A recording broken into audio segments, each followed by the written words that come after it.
আসসালামু আলাইকুম সুপ্রিয় দেশবাসী, কেমন আছেন? আশা করি যে যেখান থেকে দেখছেন ভালোই আছেন।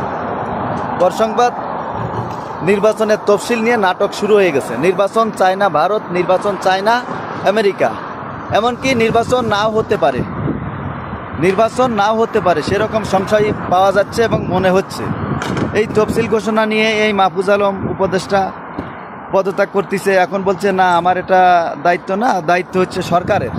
তো পদত্যাগ করবেন যিনি, তিনার দায়িত্ব না, দায়িত্ব সরকারের। তা শেষ পর্যন্ত নির্বাচন হয় কি না এটা দেখার বিষয়। আমার মনে হচ্ছে না যে এই মুহূর্তে নির্বাচন আর হবে। নির্বাচনী তফসিল ঘোষণা নিয়ে যে নাটক শুরু হয়ে গেছে তাতে নির্বাচন হচ্ছে বলে মনে হয় না।